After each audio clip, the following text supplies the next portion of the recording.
Buenos días, queridos hermanos. Le damos gracias al Señor por la oportunidad que nos da de estar en su casa de oración una vez más para estudiar su palabra. Comencemos entonces pues con una oración. Padre, te damos gracias por este día, te damos gracias, Señor, por la misericordia que recibimos de parte tuya al conocerte a través de la palabra.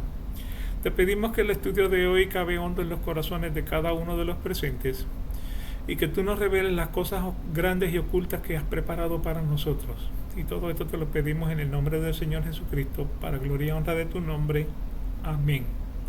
Estamos en la Confesión de Fe de Westminster, el capítulo 21, hablando de la adoración religiosa y del día de reposo. Y hemos dicho que donde está tu tesoro, ahí estará tu corazón. Y Cristo nos invita a que tesoremos el reino de Dios para que nuestro corazón sea bendecido. En la sección 1 hemos tocado el tema de la adoración, y esta dice que la naturaleza muestra que hay un Dios que tiene señorío y soberanía sobre todo, que Dios es bueno y hace bien a todos y debe ser temido, amado, alabado, invocado, creído y servido con toda el alma, con todo el corazón y con todas las fuerzas. Esa sección 1 también dice que el modo aceptable de adoración es instituido por Él en su voluntad revelada, y que no se adora a Dios conforme a las imaginaciones e invenciones de los hombres o a las sugerencias de Satanás, bajo ninguna representación visible o en ningún otro modo no prescrito en las Santas Escrituras. De ahí entramos entonces en la sección 2, cual extiende entonces el tema de la adoración desde la sección 1. Y esta comienza diciendo entonces que solo adoramos a Dios Padre, Hijo y Espíritu Santo, que no se adoran ángeles, ni santos, ni criaturas, que desde la caída solo se adora solamente por Cristo como mediador entre Dios y los hombres. La sección 3 entonces nos va a hablar acerca de la oración y la adoración que hay en la oración, y hemos visto entonces que la oración con acción de gracias es una parte especial de la adoración religiosa. Dios exige la adoración de todos los hombres. Para que la oración pueda ser aceptada, debe hacerse en el nombre del Hijo, con la ayuda del Espíritu, conforme a su voluntad. Las oraciones se hacen con entendimiento, reverencia, humildad, fervor, fe, amor y perseverancia. Y cuando se hacen las oraciones en voz alta, estas deben de hacerse en una lengua conocida. Hoy discutiremos las secciones 4 y 5. La sección 4 es una extensión de la adoración en la oración que viene de la sección 3, y la sección 4 lee entonces de la siguiente manera: la oración ha de hacerse por cosas lícitas y a favor de toda clase de hombres que ahora viven o que vivirán después, pero no de los muertos ni de aquellos de quienes se pueda saber que hayan cometido el pecado de muerte. Así que esta sección 4 comienza diciendo: la oración ha de hacerse por cosas lícitas. Y por cosas lícitas quiere decir que podemos orar por cualquier cosa que Dios haya revelado en cuanto a sí mismo y a su voluntad para su pueblo. En Primera de Juan capítulo 5, versículo 14 leemos: esta es la confianza que tenemos delante de Él, que si pedimos cualquier cosa conforme a su voluntad, Él nos oye. Así que nuevamente la oración se hace por cosas lícitas, cosas que están dentro de la voluntad de Dios, y estas oraciones se van a hacer a favor de toda clase de hombres que ahora viven o que vivirán después. Así que obviamente no debemos orar exclusivamente por nosotros, sino que debemos también orar por toda clase de personas. Y esto es lo que el apóstol Pablo nos exhorta en Primera de Timoteo 2, versículos del 1 al 4, donde leemos: exhorto pues ante todo que se hagan plegarias, oraciones, peticiones y acciones de gracias por todos los hombres, por los reyes y por todos los que están en autoridad, para que podamos vivir una vida tranquila y sosegada con toda piedad y dignidad. Porque esto es bueno y agradable delante de Dios nuestro Salvador, el cual quiere que todos los hombres sean salvos y vengan al pleno conocimiento de la verdad. Así que es la voluntad de Dios que oremos por todos los hombres, porque su voluntad es que todos los hombres vengan al conocimiento y reciban entonces la salvación. O sea, nuestro Señor Jesucristo, cuando luego de la Santa Cena, hizo entonces una oración por los discípulos, esa es su oración sacerdotal, y nos indica que debemos orar por los que han de conocer a Cristo, o sea, por la descendencia que va a conocer a Cristo, puesto que Él mismo ora por los que un día van a creer en Él. Y en Juan capítulo 17, versículos 20 al 21 dice: pero no ruego solo por estos, sino que también por los que han de creer en mí, por la palabra de ellos, para que todos sean uno, como tú, oh Padre, estás en mí y yo en ti, que también ellos estén en nosotros, para que el mundo crea que tú me enviaste. Hallamos evidencia bíblica de que debemos orar por personas que aún no han nacido. O sea, por ejemplo, el rey David pide que Dios bendiga su futura familia, y eso lo vemos en 2 de Samuel capítulo 7, versículo 18 y el versículo 28 y 29, donde leemos: entonces el rey David entró y se sentó delante del Señor y dijo: ¿quién soy yo, oh Señor Dios? ¿Y qué es mi casa para que me hayas traído hasta aquí? Versículo 28. Ahora pues, oh Señor Dios, tú eres Dios, tus palabras son verdad, y tú has prometido este bien a tu siervo. Y ahora ten a bien bendecir la casa de tu siervo, a fin de que permanezca para siempre delante de ti, porque tú, oh Señor Dios, has hablado, y con tu bendición será bendita para siempre la casa de tu siervo. Así que la oración se hace por cosas lícitas. La oración se hace a favor de toda clase de hombres que ahora viven, esa es la voluntad de Dios. También por los hombres que vivirán después, o sea, la descendencia de cada una de nuestras casas. Pero no se ora por los muertos. Los que mueren en el Señor mueren bienaventurados, o sea, mueren bendecidos. O sea, ahora es tiempo de arrepentimiento de nuestros pecados y creer en el Evangelio. Ahora es tiempo de orar por nosotros y por los demás. En 2 de Samuel, David llevaba 7 días orando por una enfermedad que tenía su hijo recién nacido, enfermedad de muerte. Y él ayunaba y oraba pidiéndole al Señor que no se llevara al niño, cuando finalmente el niño murió. Entonces, luego de eso, David se levantó y se sentó a la mesa y pidió que lo sirvieran.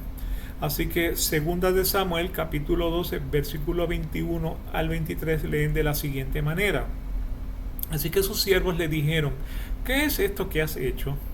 Mientras el niño vivía, usted ayunaba y lloraba, pero cuando el niño murió, se levantó y comió pan. Y él respondió: mientras el niño aún vivía, yo ayunaba y lloraba, pues me decía: ¿quién sabe si el Señor tendrá compasión de mí y el niño viva? Pero ahora que ha muerto, ¿por qué he de ayunar? ¿Podré hacer que vuelva? Yo iré a él, pero él no volverá a mí. En Lucas capítulo 16, versículos 25 y 26 dicen de la siguiente manera. Pero Abraham le dijo: Hijo, recuerda que durante tu vida recibiste tus bienes y Lázaro igualmente males, pero ahora él es consolado aquí y tú estás en agonía. O sea, este versículo está hablando de esa parábola del rico y Lázaro, donde el rico termina en el Hades y Lázaro termina en el seno de Abraham. Entonces, pues, desde el Hades, el rico le está pidiendo a Abraham que mande a Lázaro para que le toque la lengua con agua porque está muy sediento. Entonces Abraham le dice, o sea, nuevamente voy a poner el versículo 25, pero Abraham le dijo: Hijo, recuerda que durante tu vida recibiste tus bienes y Lázaro igualmente tus males, pero ahora él es consolado aquí, o sea, en el seno de Abraham, y tú estás agonía en el Hades. Además de todo esto, versículo 26, hay un gran abismo puesto entre nosotros y ustedes, de modo que los que quieren pasar de aquí a ustedes no pueden, y tampoco nadie puede cruzar de allá a nosotros. Así que no oramos por los muertos, solamente por los que viven, solamente por la descendencia de nosotros, para que el Señor tenga misericordia y le extienda la salvación. Así que la oración se hace por cosas lícitas y también dentro de la voluntad de Dios. Cuando dice no de los muertos, ni de aquellos de quienes se puede saber que haya cometido el pecado de muerte. Así que ahora tenemos no solamente no oremos por las personas muertas, y tampoco vamos a orar por personas que no quieren alejarse de su pecado ni arrepentirse. En primera de Juan capítulo 5 versículo 16 leemos lo siguiente: Si alguien ve a su hermano cometiendo un pecado que no lleva a la muerte, pedirá, y por él Dios dará vida a los que cometen pecado que no llevan a la muerte. Hay un pecado que lleva a la muerte. Yo no digo que se deba pedir por ese. Así que en contrastes entre la frase hay un pecado de muerte y hay un pecado de no muerte, esto indica que el escritor quiere distinguir entre pecados que conducen a la muerte física versus otros pecados. O sea, esto no implica que se debe hacer alguna diferencia entre pecados graves o leves. O sea, pecado es pecado. O sea, tales como los pecados mortales o los pecados veniales, sino que no todos los pecados son juzgados por Dios de manera de muerte. O sea, hay pecados que llevan a la muerte y hay pecados que no llevan a la muerte. O sea que cuando Juan dice que hay un pecado que lleva a la muerte, podría tratarse del pecado premeditado y no confesado, que lleva a que el Señor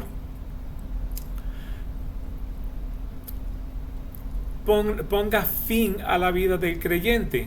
O sea, no es un pecado particular, sino cualquier pecado que colma la tolerancia de Dios. Si un creyente rehúsa arrepentirse de un pecado y abandonarlo, esto puede conducir tarde o temprano a su muerte física como resultado del juicio de Dios. En Lucas capítulo 13, versículos del 1 al 5, leemos de lo siguiente: En esa misma ocasión, había allí algunos que contaron a Jesús acerca de los galileos cuya sangre Pilato había mezclado con la de su sacrificio.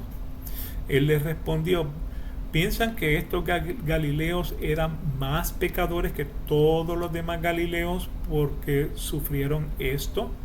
Versículo 3, le digo que no. Al contrario, si ustedes no se arrepienten, todos perecerán igualmente. O sea, no hay más pecado que pecado y no hay más pecador que pecador. Versículo 4. ¿O piensas que aquellos 18 sobre los que cayó la torre en Siloé y los mató eran más deudores que todos los hombres que habitan en Jerusalén? Les digo que no. Al contrario, si usted no se arrepiente, todos perecerán igualmente.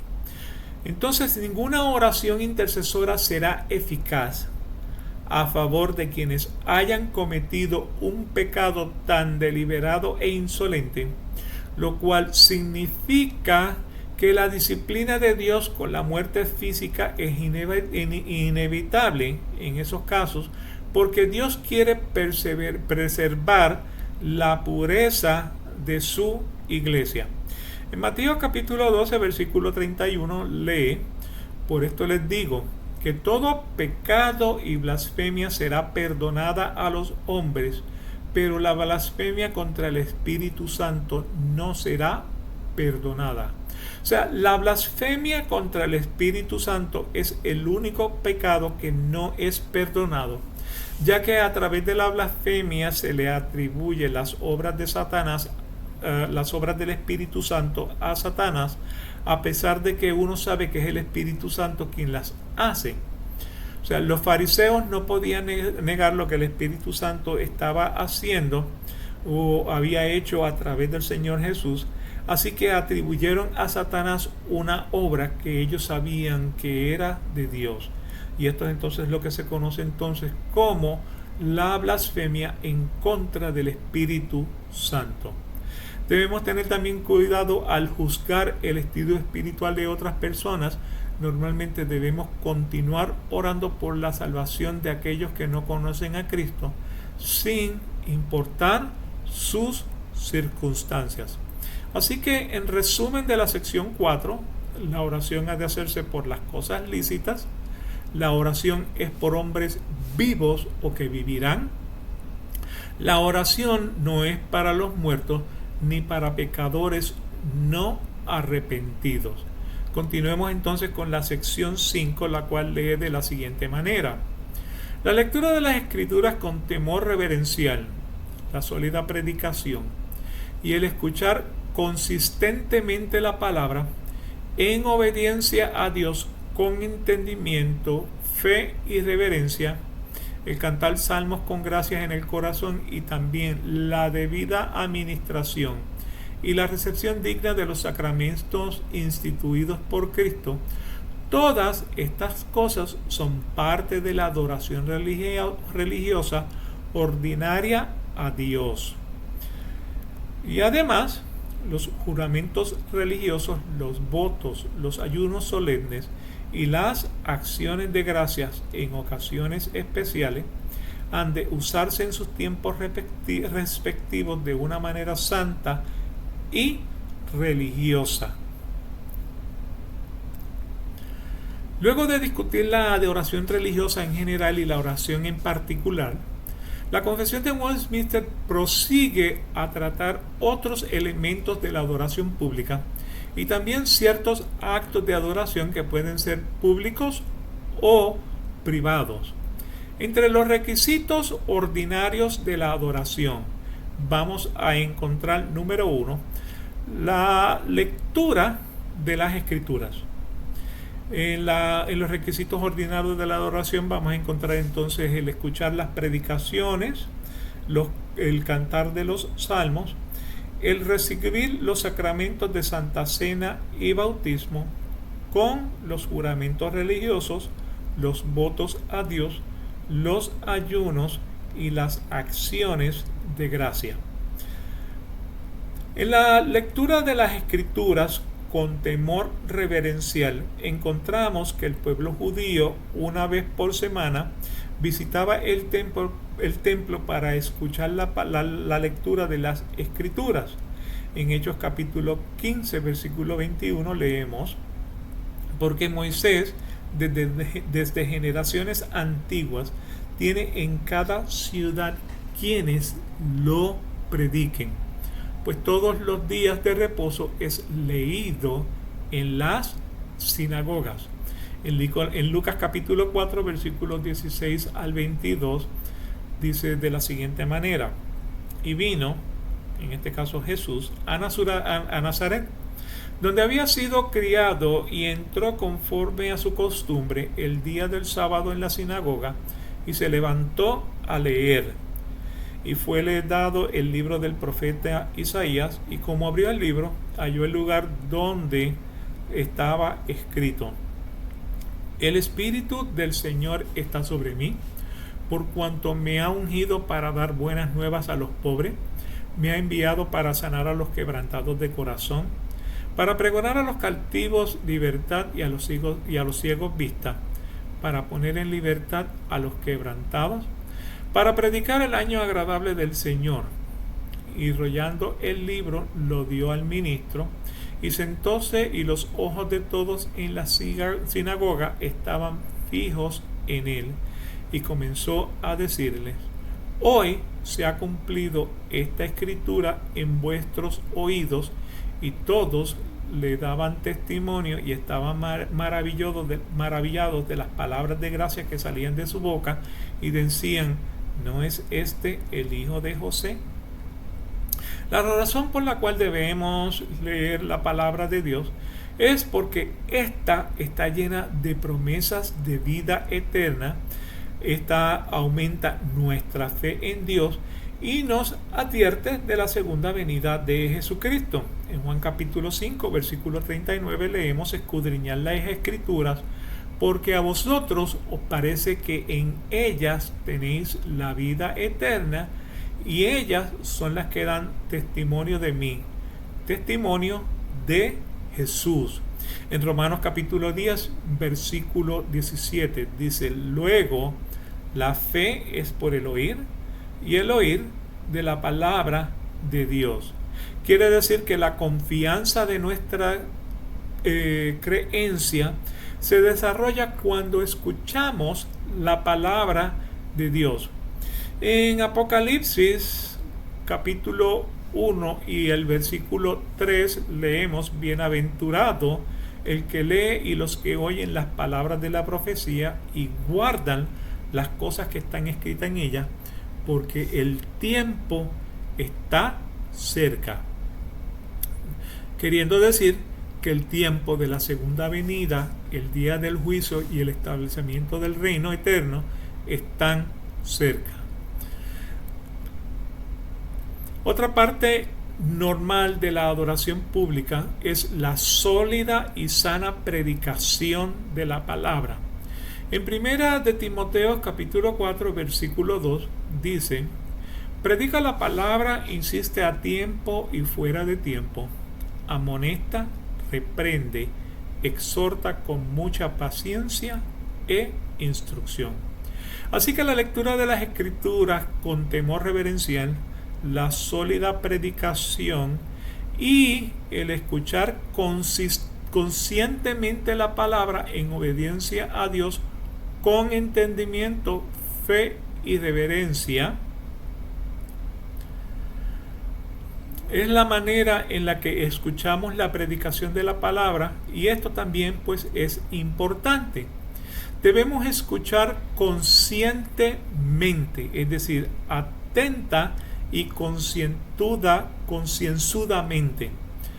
Debemos tener la actitud expectante de Cornelio, quien junto con su casa esperaba con ansias la predicación de Pedro. En Hechos capítulo 10, versículos 32 al 33 dice: envía unos hombres a Jope y a llamar a Simón, que también se llama Pedro. Él está hospedado en casa de Simón el curtidor, junto al mar. Por tanto, al instante envía a buscarte, y has hecho bien en venir.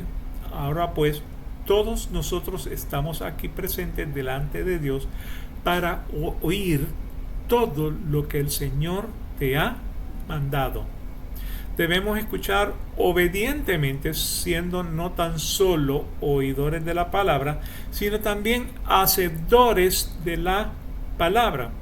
Y eso lo vamos a encontrar en Santiago capítulo 1, versículos 22 al 25, donde dice: mas sed hacedores de la palabra y no tan solamente oidores, engañándoos a vosotros mismos.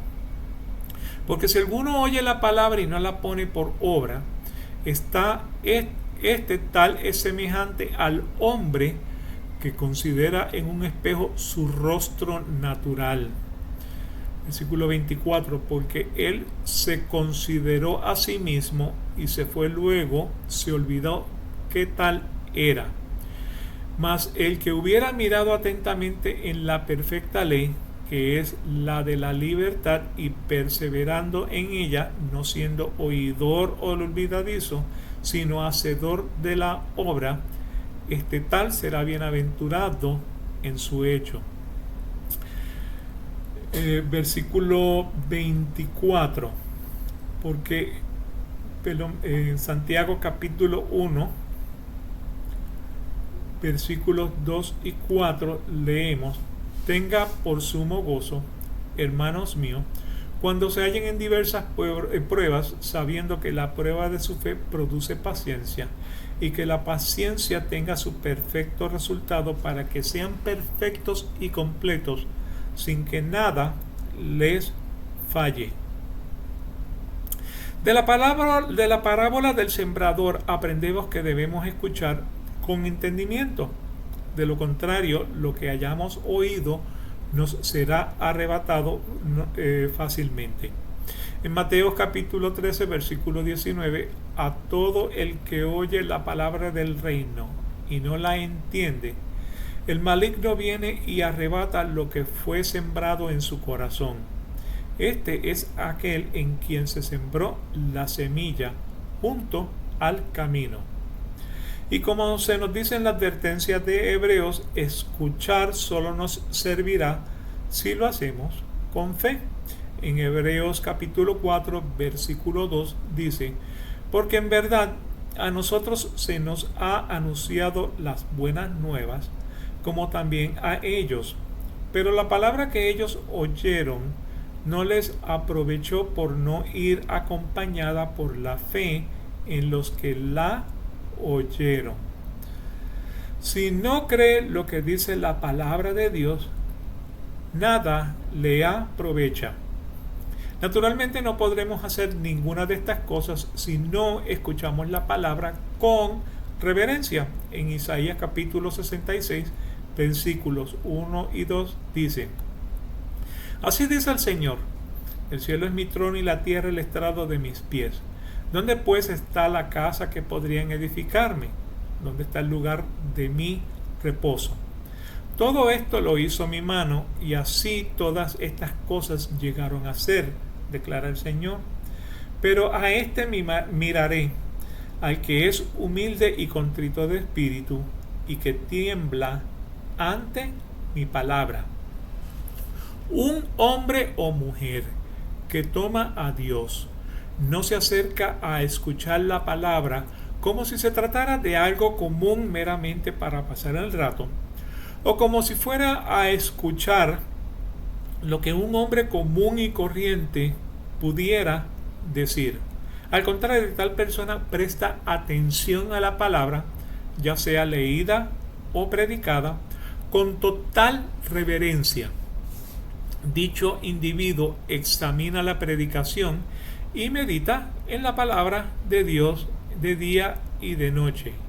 Y el cantar salmos con gracia en el corazón. O sea, casi está más de decir que en la adoración no solo debemos usar nuestros oídos para escuchar, sino también nuestras lenguas para cantar salmos con gracia en el corazón. En Colosenses capítulo 3, versículos del 15 al 17. Que la paz de Cristo reine en sus corazones, a la cual en verdad fueron llamados en un solo cuerpo, y sean agradecidos. Que la palabra de Cristo habita en abundancia en ustedes, con la sabiduría, enseñándose y amonestándose unos a otros con salmos, himnos y canciones espirituales, cantando a Dios con acciones de gracia en sus corazones. En Colosenses, el versículo 17 de Colosenses: y todo lo que hagan, de palabra o de hecho, háganlo todo en el nombre del Señor Jesús, dando gracias por medio de Él al Padre Dios. Efesios capítulo 5, versículo 19: hablen entre ustedes con salmos, himnos y cantos espirituales, cantando y alabando con su corazón al Señor. El término salmos incluye los 150 salmos del libro de los Salmos, y la Asamblea de Westminster afirmó que debían ser parte regular de la adoración. Aunque la confesión y el directorio recomiendan los salmos, se debe tener en cuenta que el uso del término salmo a principios de la era moderna no se limitaba exclusivamente al libro de los Salmos. El uso común de la palabra también incluía himnos. En Santiago capítulo 5, versículo 13 dice: ¿sufre alguien entre ustedes? Que haga oración. ¿Está alguien alegre? Que cante alabanza. Es esencial que entonces entonemos melodías de todo corazón. Las canciones sin entusiasmo no son agradables al Señor. Y parte de la adoración también es la debida administración y la recepción digna de los sacramentos que han sido instituidos por Jesucristo.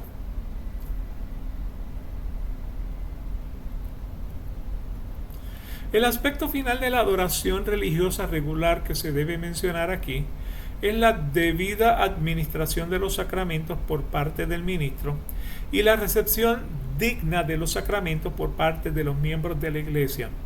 Los dos sacramentos instituidos por Jesucristo fueron el bautismo y la cena del Señor. En Mateo capítulo 28, versículos 18 al 20 dice: acercándose Jesús les dijo: toda autoridad me ha sido dada en el cielo y en la tierra. Vayan pues y hagan discípulos de todas las naciones, bautizándolos en el nombre del Padre y del Hijo y del Espíritu Santo, enseñándoles a guardar todo lo que les he mandado. Y recuerden que yo estoy con todos ustedes todos los días hasta el fin del mundo.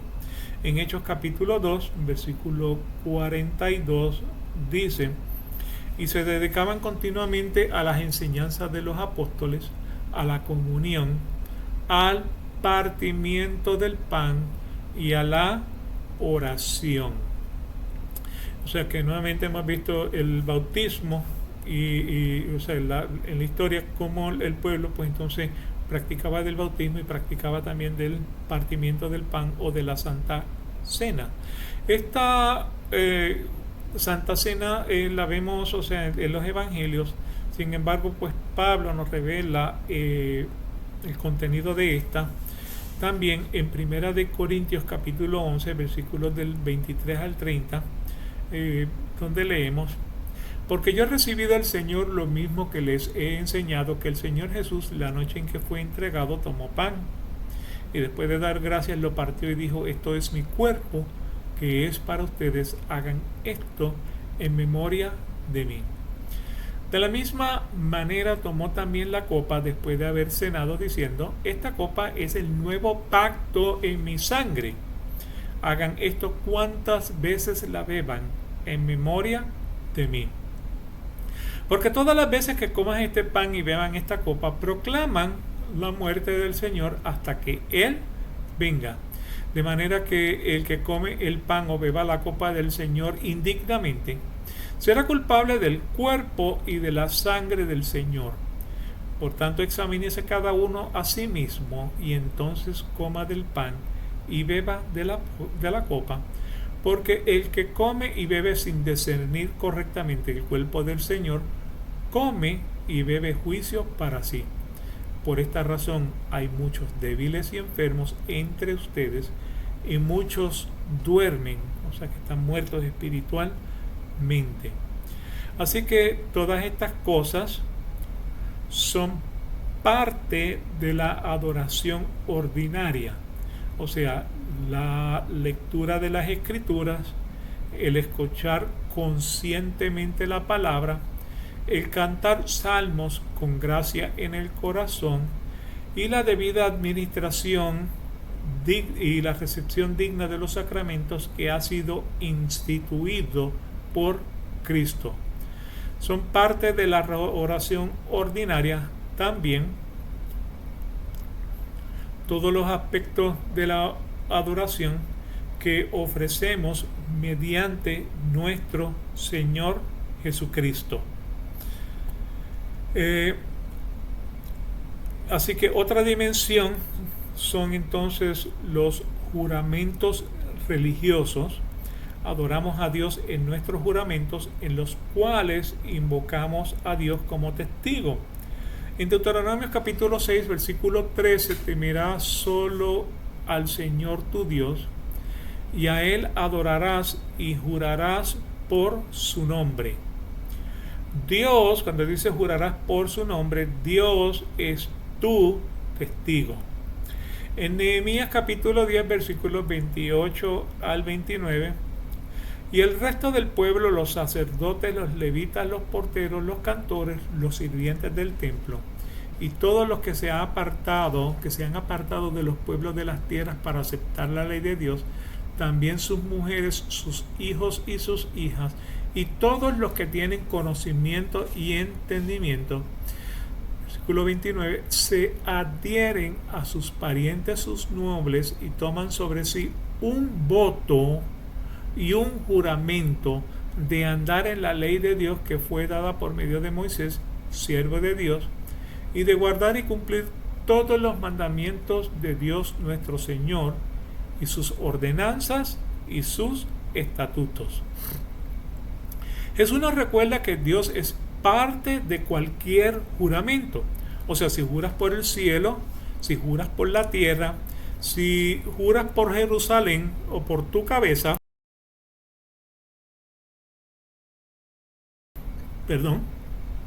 o aún por tu cabeza, tú juras por Dios y tu juramento debe ser honrado.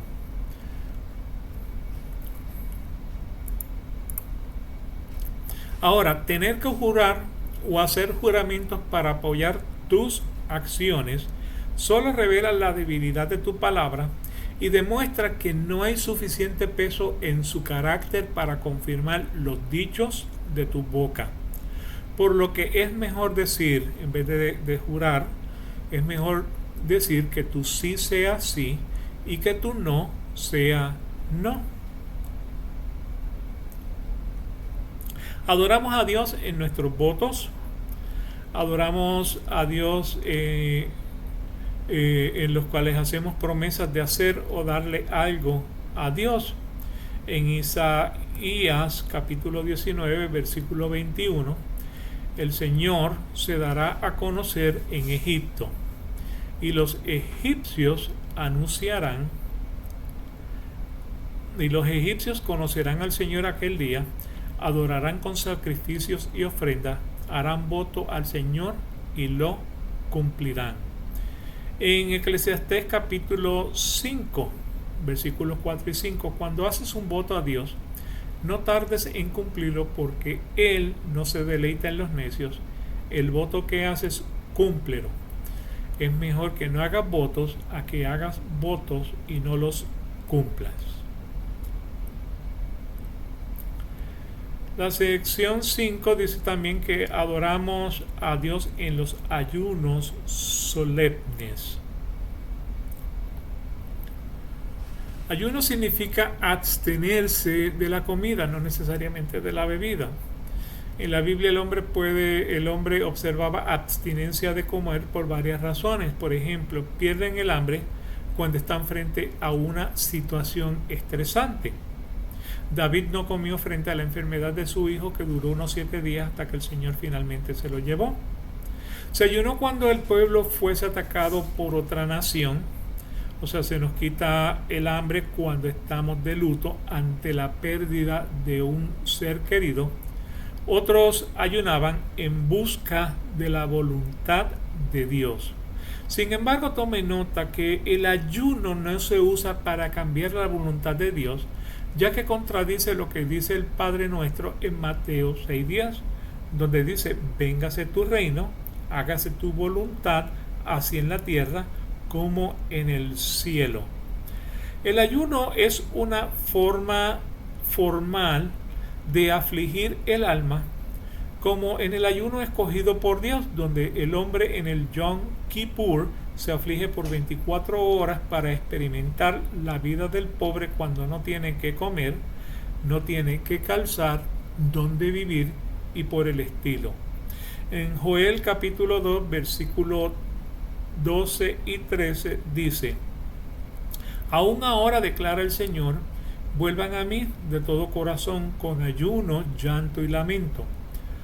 Rasguen su corazón y no sus vestidos, vuelvan ahora al Señor su Dios, porque Él es compasivo y clemente, lento para la ira, abundante en misericordia, y se arrepiente de infligir el mal.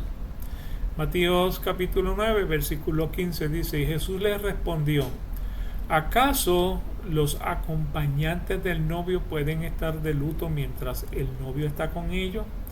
Pero vendrán días cuando el novio les será quitado. En ese día pues tendrán un estrés por la pérdida de un ser querido. Y termina el versículo diciendo: entonces ayunarán. Así que además de los juramentos religiosos, los votos, los ayunos solemnes y las acciones de gracia en ocasiones especiales son parte de la adoración. El Salmos capítulo 107, versículos del 1 al 7 dicen lo siguiente: den gracias al Señor porque Él es bueno, porque para siempre es su misericordia. Díganlo a los redimidos del Señor, a quienes ha redimido de la mano de los adversarios y los ha reunido de las tierras, del oriente y del occidente, del norte y del sur.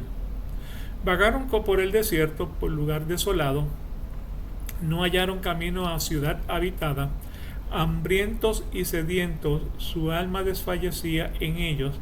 Entonces, en su angustia clamaron al Señor, y Él los libró de sus aflicciones. Versículo 7: y los guió por camino recto para que fueran a una ciudad habitada. O sea que tenemos que vivir agradecidos por el Señor. Mire también cómo continúa el versículo 9 al 14 del Salmo 107.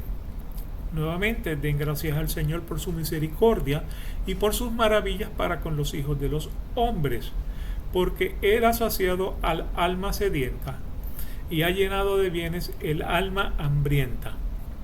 Moradores de tiniebla y de sombra de muerte, prisioneros en miseria y en cadenas, porque fueron rebeldes a las palabras de Dios y despreciaron el consejo del Altísimo.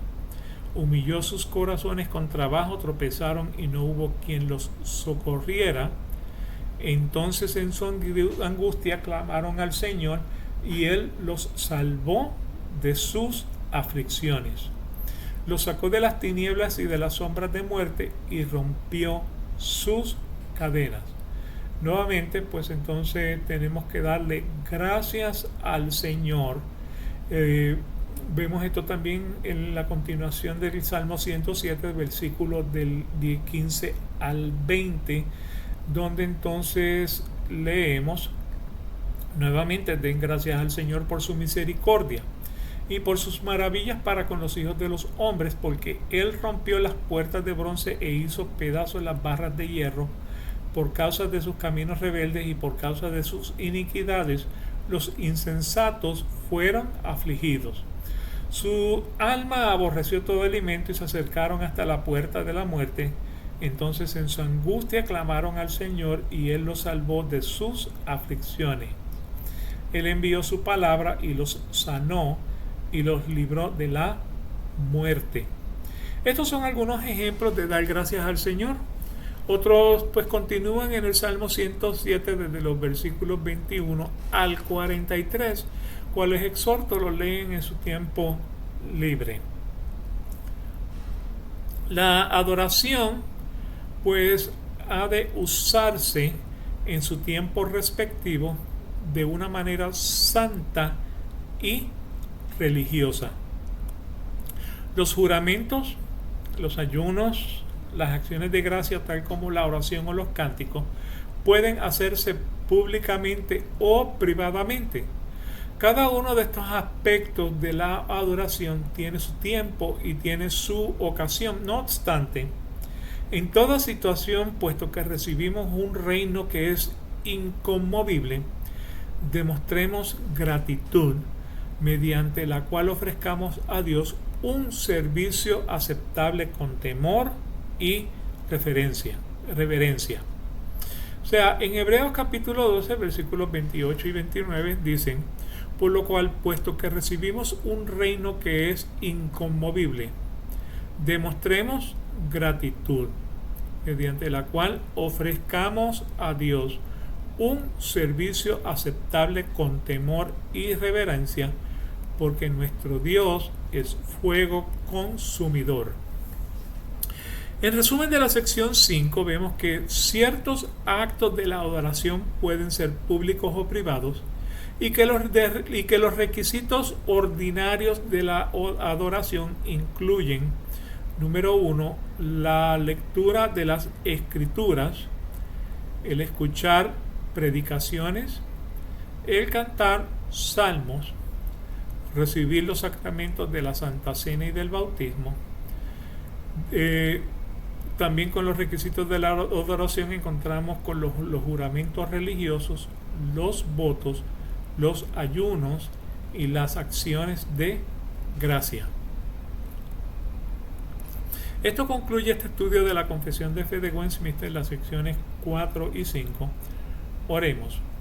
Padre, te damos gracias por este día, te damos gracias por las bendiciones que recibimos de ti todos los días.